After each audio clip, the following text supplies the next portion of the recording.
¿Cómo están, queridos amigos? Bienvenidos a un nuevo episodio del podcast Legión Oculta.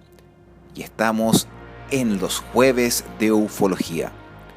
Les damos la cordial bienvenida y agradecer su preferencia en la semana cada vez que lanzamos un episodio nuevo, ya sea las noches de misterio y terror, la entrevista de la semana y en esta ocasión los jueves de ufología. También quiero adjuntar los agradecimientos a quienes nos han dejado un like, compartido y se han suscrito a nuestros canales, ya sea en iVoox, Spotify y también YouTube. ¿Qué más les puedo decir? Que solamente se preparen porque en esta ocasión vamos a referirnos a una de las sectas ufológicas más llamativas y perturbadoras, que estaría un poco entremezclada con otro episodio, que son las noches de misterio y terror, pero acá nos vamos a orientar al ámbito ufológico. Prepárense, colóquense cómodos, porque comenzamos Legión Oculta.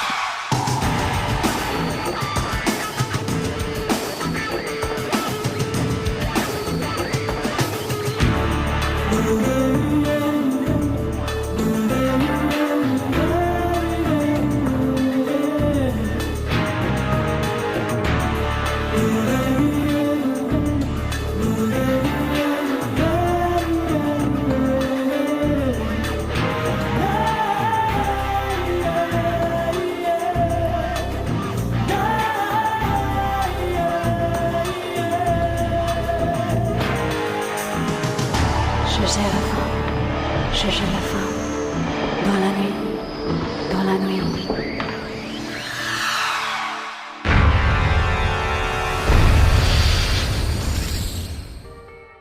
Después de esa tremenda introducción, un clásico que nos ha acompañado durante años en cada edición de nuestros episodios, quiero presentar a todos ustedes un tema que quizás ya es sabido.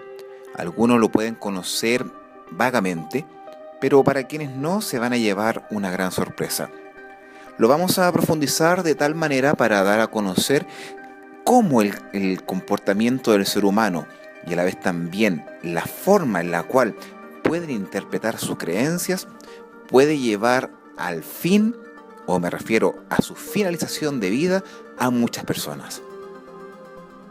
Y el caso que vamos a relatar, vamos a hablar, vamos a comentar junto a ustedes el día de hoy es la secta Heaven's Gate, o en español, Puerta del Cielo.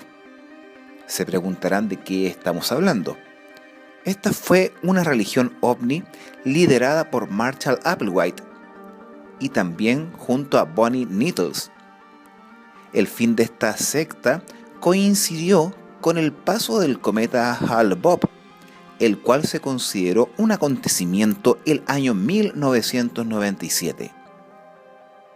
Applewhite convenció a 39 de sus seguidores para suicidarse, de manera que sus almas subirían a una nave espacial que ellos creían que se encontraba detrás de dicho cometa. Este tipo de creencias ha llevado a algunos observadores a tildar a este grupo como un tipo de religión y, por qué no decirlo, una secta. Para profundizar mucho más esta secta, tenemos que dirigirnos al año 1975. Marshall Applewhite y su pareja Bonnie Needles decidieron contactar con los extraterrestres y buscaron seguidores que pensaran como ellos. Publicaron avisos de reuniones donde reclutaban discípulos a los que llamaban tripulantes. En los eventos pretendían representar a seres de otro planeta, el siguiente nivel, que buscaban participantes para un experimento y decían que quienes participaran allí accederían a un nivel evolutivo mucho más allá, o sea, algo superior. Él y Needles se referían a sí mismos como Guinea y Pig, haciendo referencia a conejillos de Indias. Applewhite se describía a sí mismo como un instructor de laboratorio y él era el orador principal, mientras que su pareja Nettles intervenía en ocasiones para clarificar observaciones o para hacer correcciones. Ambos hablaban rara vez con los participantes. Lo único que hacía era pedirles sus números telefónicos para así poder contactarlos. Al principio, nombraron a su organización Anonymous Sexaholics Celibate Church, y en español significa Iglesia Célibe para erotómanos anónimos, pero pronto se hizo conocida como Human Individual Metamorphosis o la metamorfosis individual humana. Applewhite creía en la teoría de los antiguos astronautas, que sugería que los extraterrestres visitaron a la humanidad en un pasado muy lejano, que depositaron a los humanos en la Tierra y que regresarán para recogerlos a unos pocos selectos. Algunas partes de esta hipótesis son similares al concepto de la elección incondicional de las iglesias reformadoras cristianas. Esta influencia se debió probablemente a la educación presbiteriana de Applewhite. A menudo hablaba sobre los extraterrestres usando frases de la serie Star Trek y declaraba que los aliens se comunicaban con él mediante el programa televisivo. En esta reunión convencieron a casi la mitad de los 50 participantes para que lo siguieran. También se enfocaron en el campus universitario. En agosto dieron una conferencia en la Cañada College. En una reunión en Oregon en 1975, lograron reclutar a más personas.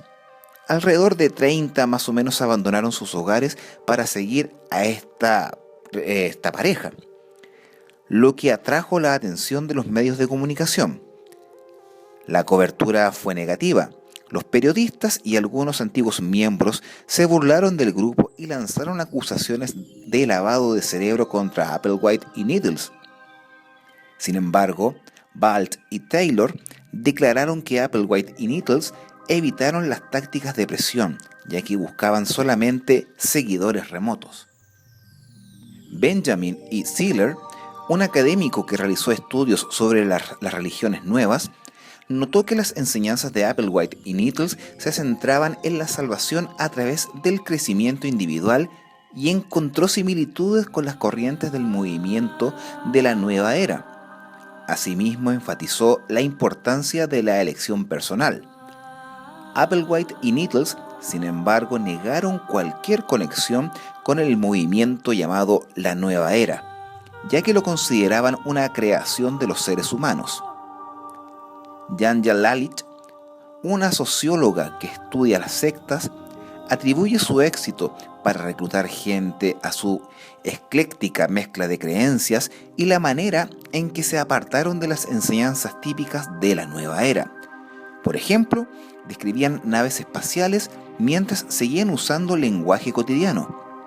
La mayoría de sus discípulos eran jóvenes y estaban interesados en el ocultismo o vivían apartados de la sociedad establecida.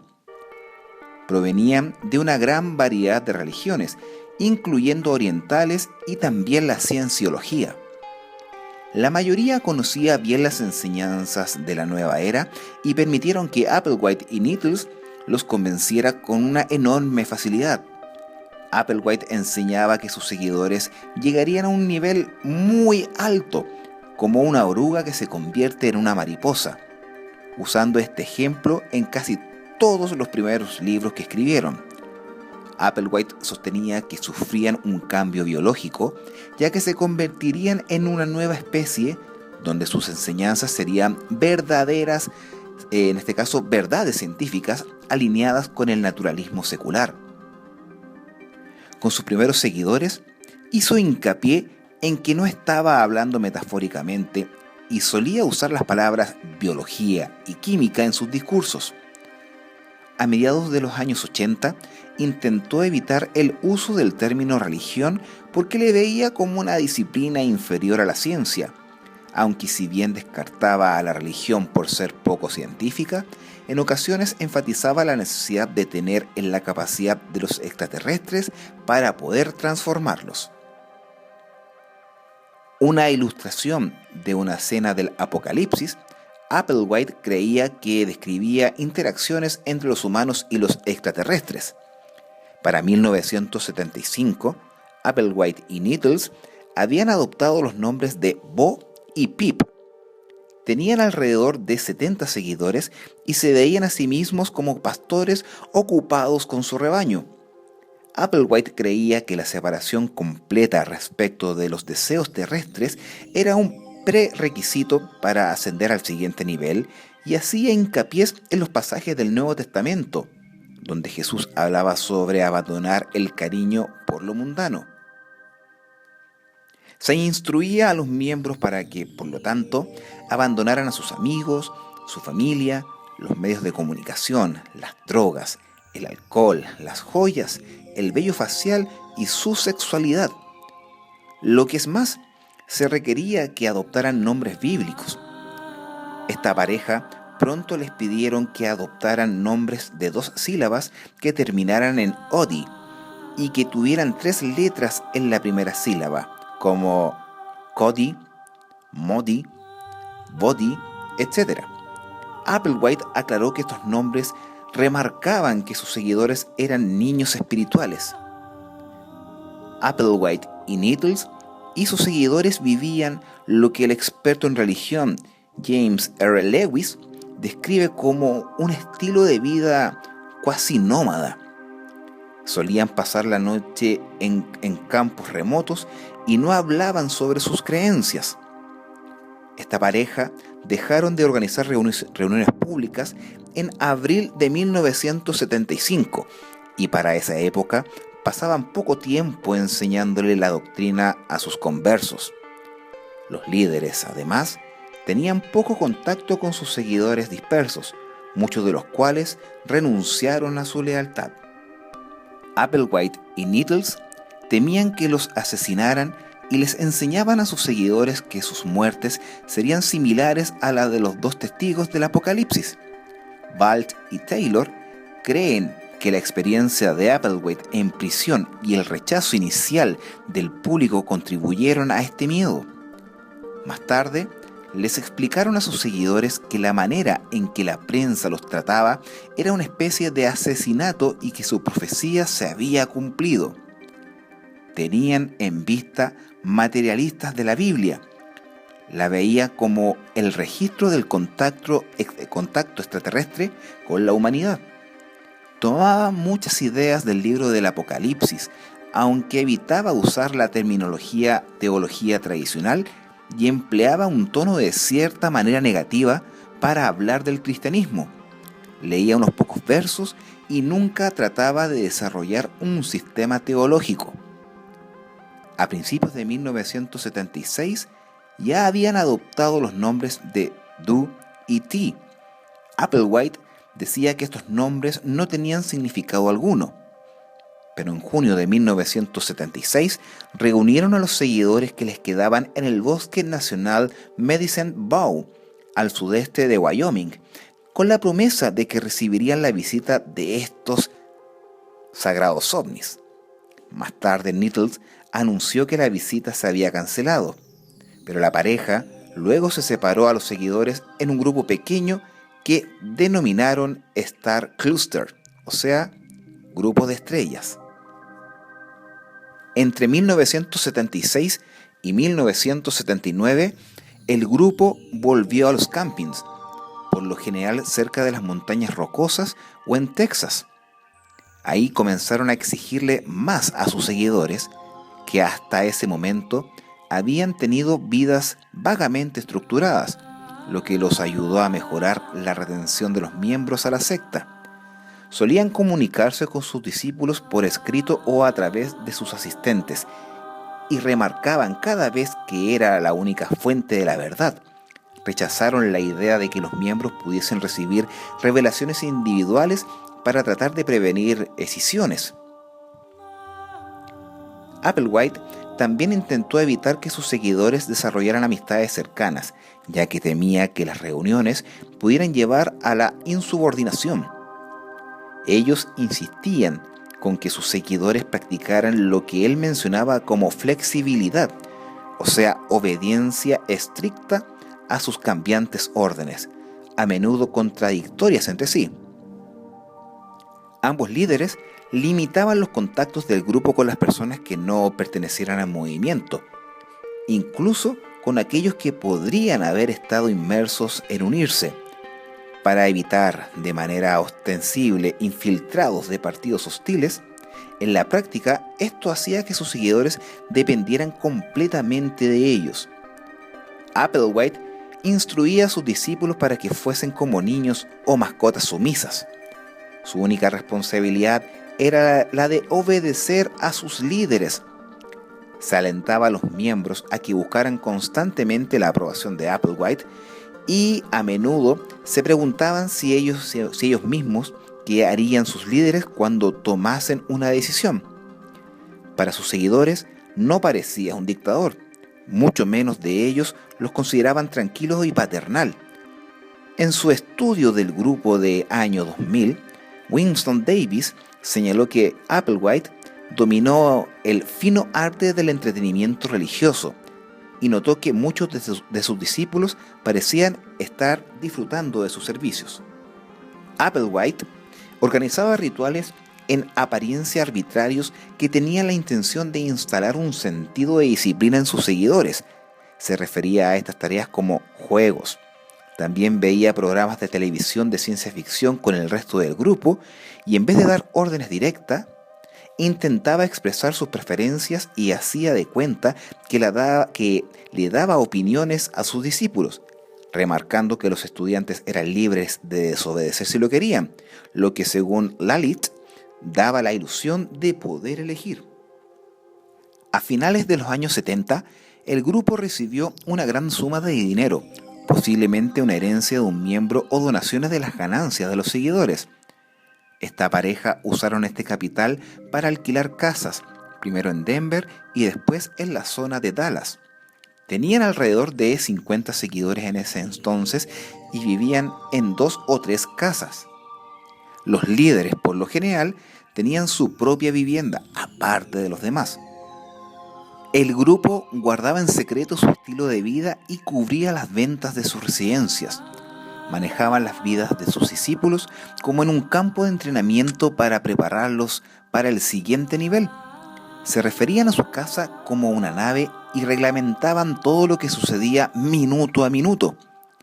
Alentaban a los estudiantes que no se adaptaran a este estilo de vida, a que se fueran y que brindaran ayuda financiera. Lifton ha dicho que Applewhite prefería calidad antes que cantidad en sus seguidores, aunque ocasionalmente hablaba sobre ganar más con versos. Applewhite y Needles a veces hacían cambios repentinos y drásticos en el grupo.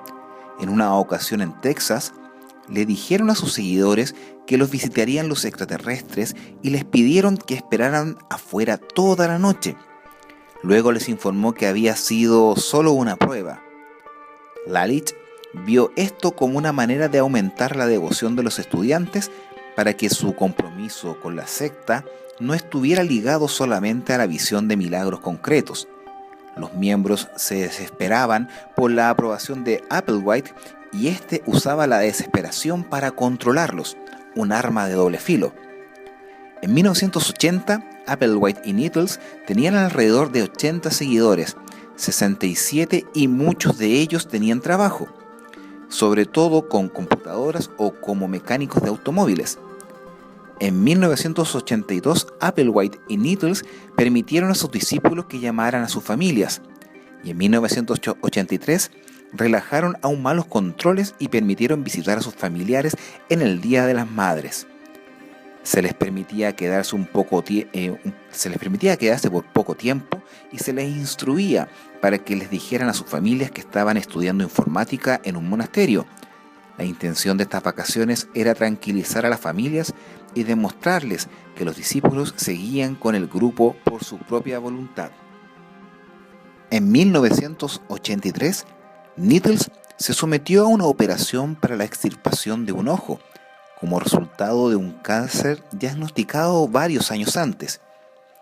Vivió 2 años más y finalmente falleció en 1985. Applewhite les dijo a sus seguidores que había viajado al siguiente nivel porque tenía demasiada energía como para permanecer en esta tierra, y que había abandonado su cuerpo para hacer el viaje hacia la ascensión. Su intento de explicar la muerte de su compañera con los términos de la doctrina del grupo tuvo éxito y evitó que se fueran casi todos los miembros. Solo los abandonó uno. Applewhite, sin embargo, cayó en una depresión profunda. Decía que Needles todavía se comunicaba con él, pero sufrió una crisis de fe. Sus estudiantes lo apoyaron durante esta época y lo animaron en gran medida. Más tarde organizó una ceremonia donde se casó de manera simbólica con sus seguidores. Según Lalit, se trató de un intento de asegurar su unidad. Les dijo a sus seguidores que Needles lo había dejado porque todavía tenía cosas que aprender. Sentía que ella tenía un rol espiritual más alto que el suyo, comenzando a identificarla como el padre, y desde entonces se refirió muchas veces a ella con pronombres masculinos. Applewhite comenzó a aplicar una jerarquía muy estricta.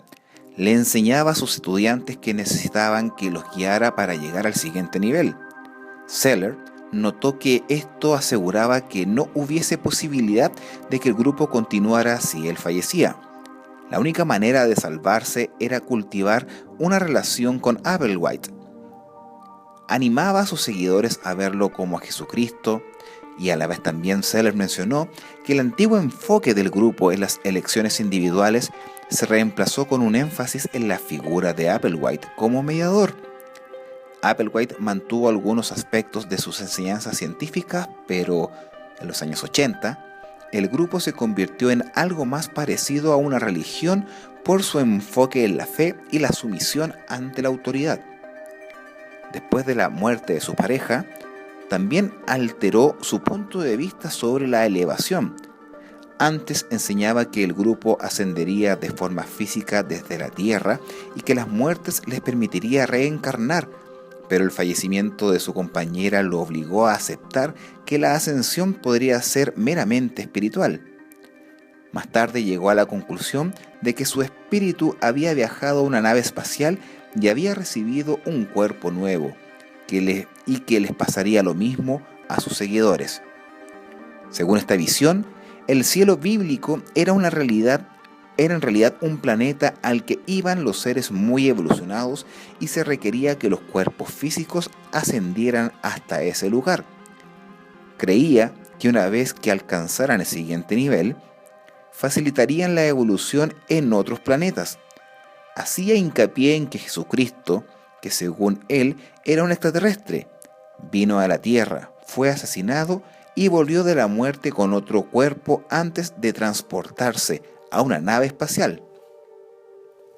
Según la doctrina de Applewhite, Cristo podía permitir la entrada al cielo, pero había descubierto que la humanidad no estaba lista para ascender la primera vez que bajó a la Tierra. Creía que los humanos tenían la oportunidad de alcanzar el siguiente nivel cada 2 milenios, y la primera oportunidad que se presentaría para llegar al reino de los cielos desde los tiempos de Jesucristo sería a principios de los años 80. Seller notó que sus creencias se basaban en la Biblia cristiana, pero interpretada a través de la lente de la creencia en el contacto extraterrestre con la humanidad. Pero después de haber dicho que eran los años 80, había reinterpretado y vuelto a decir que el momento preciso para poder ascender al reino de Jesucristo era en los años 90. Applewhite enseñaba que él era el walk-in, es decir, una persona cuya alma original había dejado su cuerpo y la había reemplazado por un alma nueva. Este concepto había ganado popularidad durante el movimiento de la nueva era a finales de los años 70. Los walk-in se consideraban superiores que tomaban el control de cuerpos adultos para impartir sus enseñanzas a la humanidad. Este concepto complementaba el punto de vista de Applewhite sobre la resurrección. Creía que las almas de su grupo serían transportadas a una nave espacial donde entrarían a cuerpos nuevos. Applewhite abandonó la metáfora de la mariposa para pasar a describir el cuerpo como un mero recipiente, es decir, un vehículo para el cual las almas podían entrar y salir. Este dualismo puede haber sido producto de las enseñanzas cristianas que Applewhite recibió cuando era joven.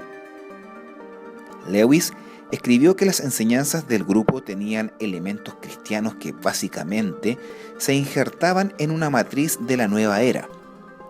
En un perfil del grupo para Newsweek, Kenneth Woodward comparó su dualismo con el del gnosticismo cristiano antiguo, aunque Peters notó que sus ideas se distinguen del gnosticismo porque privilegian el mundo físico. Durante el duelo de la muerte de Needles, Applewhite fue volviéndose cada vez más paranoico y temía que hubiera una conspiración en contra de su grupo. Un miembro que se unió a mediados de los 80 recordó que Applewhite evitaba nuevos conversos, ya que le preocupaba que hubiesen infiltrados, y temía que un gobierno atacara su casa y hablara muy bien de los defensores judíos de Masada en el Israel antiguo, quienes mostraron total resistencia al Imperio Romano. Además, empezó a hablar sobre el fin del mundo y comparó a la Tierra con un jardín lleno de maleza que necesitaba ser reciclado o rectificado, y sobre todo la humanidad con un experimento fallido. En concordancia con la metáfora del jardín, declaró que la Tierra sería efectivamente reciclada. Woodward notó que las enseñanzas de Applewhite sobre el reciclaje de la Tierra son similares a las perspectivas del tiempo como un ciclo propia del budismo. También usó conceptos de la nueva era, pero se diferenciaba de este movimiento en que predecía que pronto ocurrirían cambios apocalípticos, más que utópicos en la Tierra. Pensaba que la mayoría de los humanos tenían el cerebro lavado por Lucifer, pero que sus seguidores podrían huir de su control. Citó de manera específica los deseos sexuales como una muestra del trabajo de Lucifer. Además, declaró que había extraterrestres malvados a quienes se refería como luciferianos, que buscaban fluctuar y a la vez también fracturar su misión. Sostenía que muchos prominentes maestros de moral y abocados a la rectitud política eran en realidad luciferianos. Esta temática apareció en 1988, probablemente en respuesta a las escabrosas historias de abducciones extraterrestres que adquirieron popularidad en aquel momento. A finales de los años 80, el grupo mantuvo un perfil bajo. Pocas personas sabían que aún existía. En 1988, enviaron por correo un documento que detallaba sus creencias a varias organizaciones del movimiento de la nueva era. El correo contenía información sobre su historia y aconsejaba a las personas que leyeran varios libros que se enfocaban principalmente en la historia del cristianismo y en los ovnis. Con excepción del documento de 1988, el grupo de Applewhite pasó desapercibido hasta 1992, cuando grabaron una serie de videos de 12 partes que se transmitió vía satélite. Esta serie hacía hincapié en varias de las enseñanzas de la actualización de 1988, pero presentaba también una mente universal de la que podrían formar parte sus espectadores. A lo largo de la existencia del grupo, varios cientos de personas se unieron y lo abandonaron. Principios de los 80-90, su nivel de miembros decayó y llegó a números tan bajos como 26. Estos problemas pusieron a Applewhite en alerta, y en mayo de 1993, el grupo adoptó el nombre Total Overcomers Anonymous, Dominadores Totales Anónimos.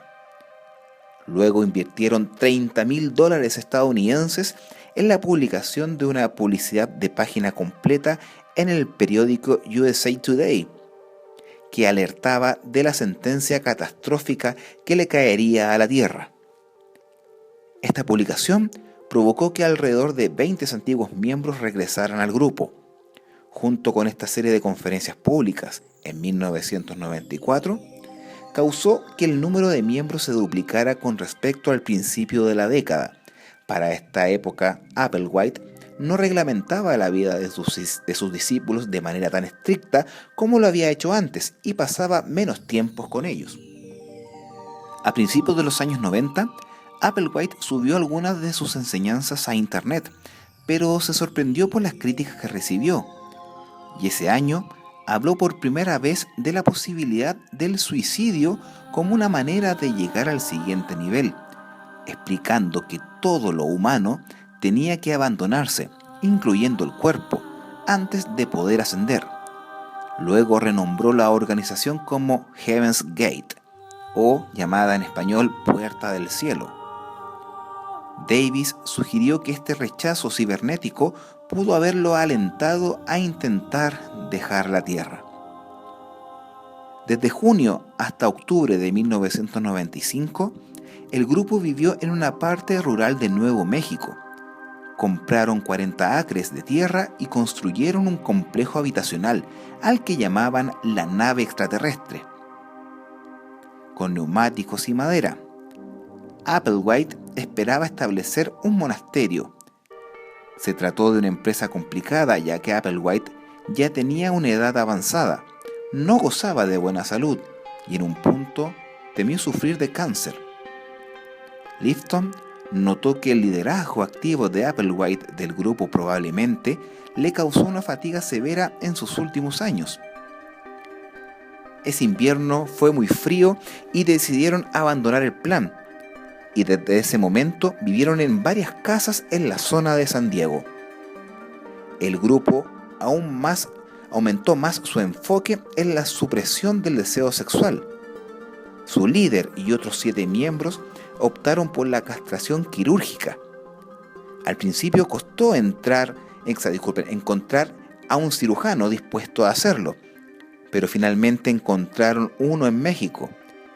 Según su punto de vista, la sexualidad era una de las fuerzas más poderosas que ligaban a los humanos con sus cuerpos y que, por lo tanto, dificultaba la evolución al siguiente nivel. Enseñanza que los seres en el siguiente nivel no tenían órganos reproductores, mientras que los luciferianos sí tenían género. También citaba que el verso del Nuevo Testamento que decía que no había matrimonios en el cielo, y además requirió que los miembros adoptaran vestimenta y cortes de cabello similares, posiblemente para reafirmar que eran una familia no sexual. Estás escuchando Legión Oculta. Hasta el momento hemos oído el comportamiento, composición y actuar de un líder en base a la creación de una secta. Como se dice al buen chileno, engatusando a sus seguidores, auspiciando y prometiendo una ascensión a un siguiente nivel.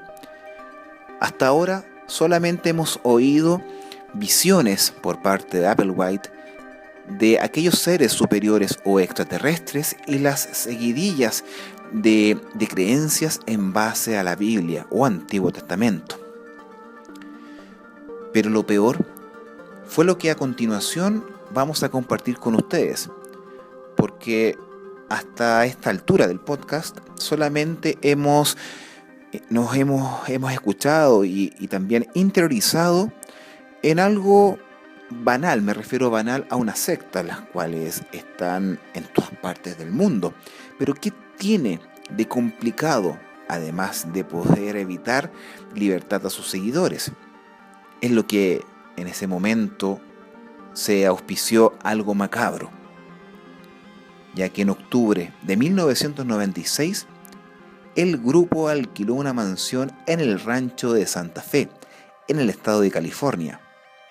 Ese año grabaron 2 mensajes en videos en las cuales ofrecían a sus espectadores una última oportunidad para abandonar la Tierra. Aproximadamente al mismo tiempo, descubrieron que se estaba acercando a la Tierra el cometa Hale-Bopp, y Applewhite creía que Needles estaba a bordo de una nave espacial arrastrando a dicho cometa, y que planeaba encontrarse con ellos. Le dijo a sus seguidores que la estela que transportaría a un destino impírio y que había una conspiración del gobierno para evitar que se hablara de dicha nave. Además declaró que sus seguidores fallecidos también viajarían en esa estela, en una creencia que se parecía a la doctrina cristiana del arrebatamiento. No se sabe cómo descubrió que el cometa pasaría por la Tierra o por qué creía que lo acompañaban extraterrestres. A finales de marzo de 1997, el grupo se alistó a sí mismo y grabó declaraciones de despedida. Muchos miembros alabaron a Applewhite en sus mensajes finales. Davis describió sus comentarios como regurgitadores del gospel de Doe. Applewhite grabó un video poco antes de su muerte, donde calificó los suicidios como la salida final del grupo y señaló que odiaban este mundo con toda honestidad. Lewis conjeturó que Applewhite decidió el suicidio en ese momento porque había dicho que el grupo ascendería durante su vida y por lo tanto, de esta manera, sería inviable que eligieran a un sucesor.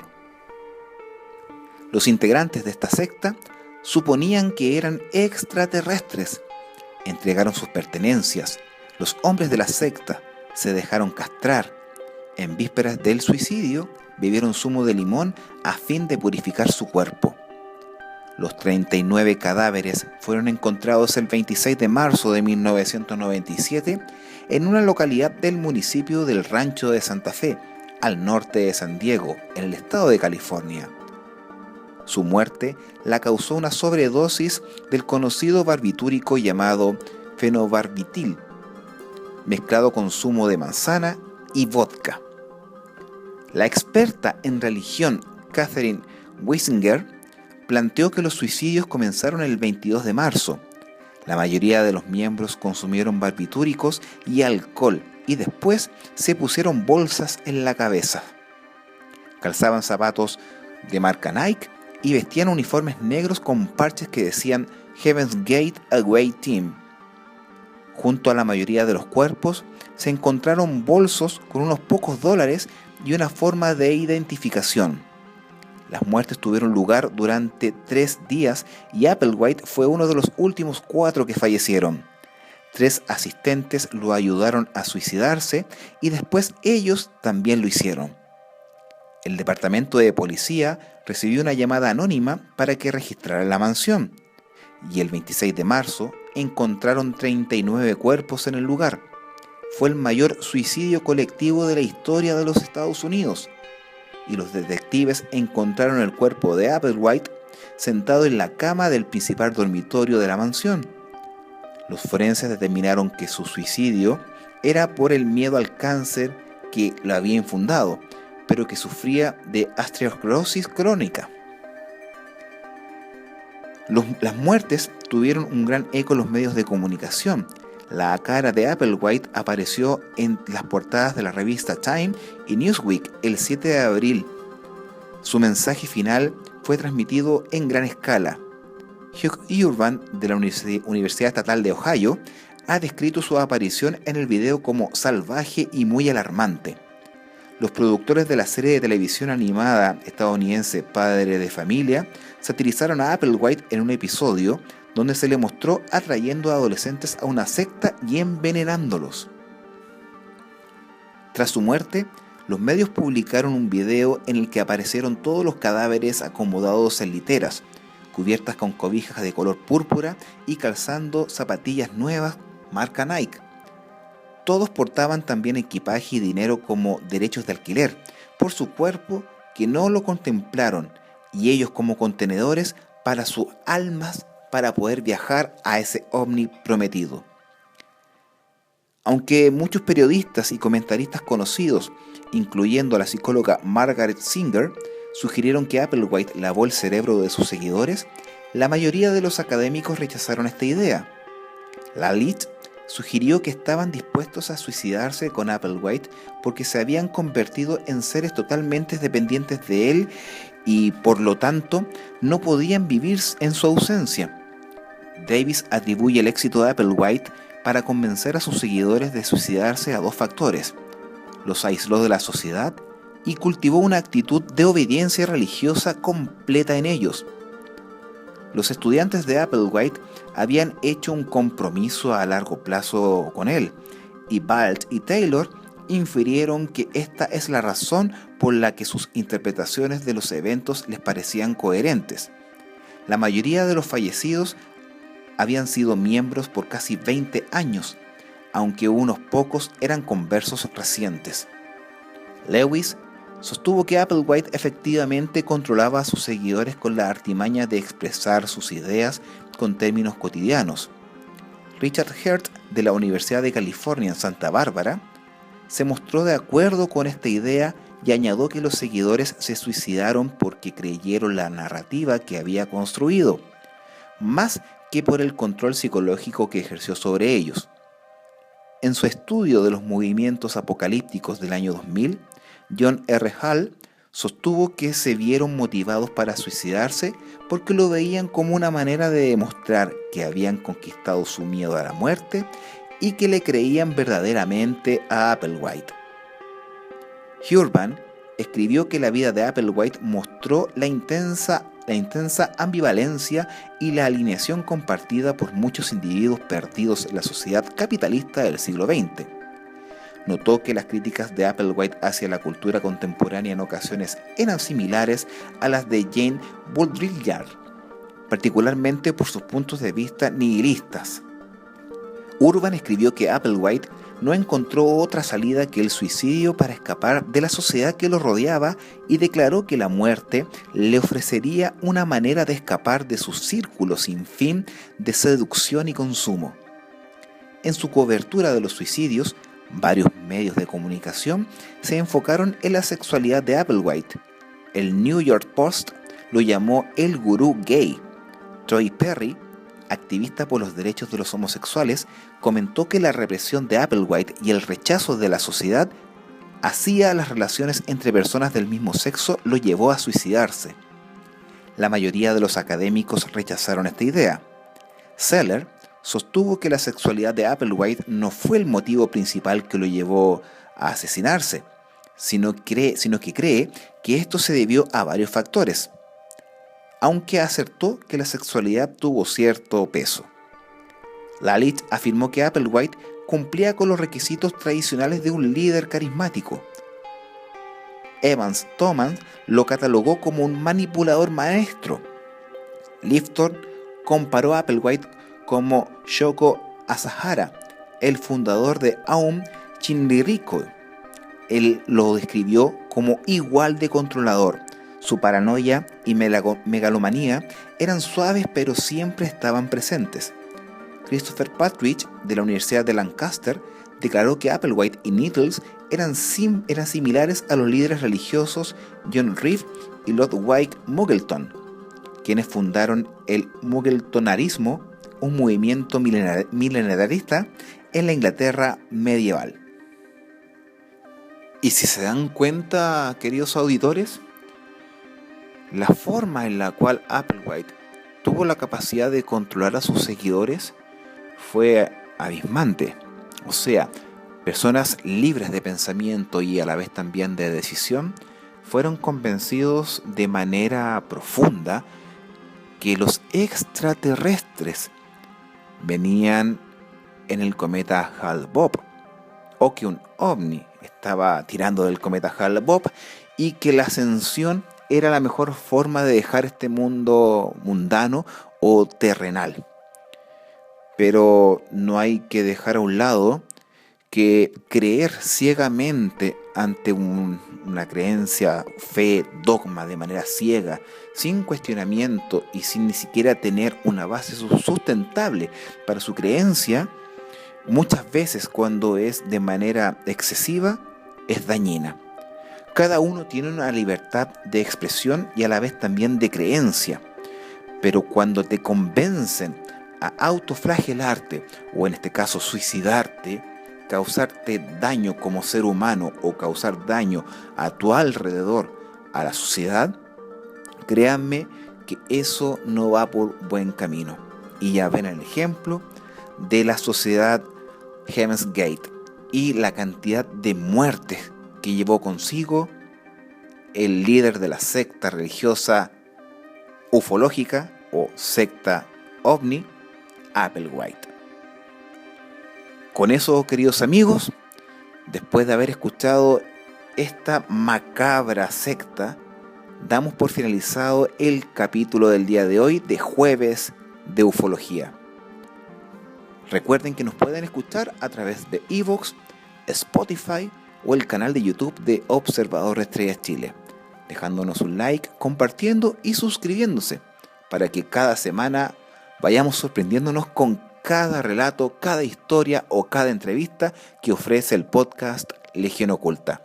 Soy Mario González, conductor de este espacio, y me despido para que nos volvamos a encontrar en otra oportunidad.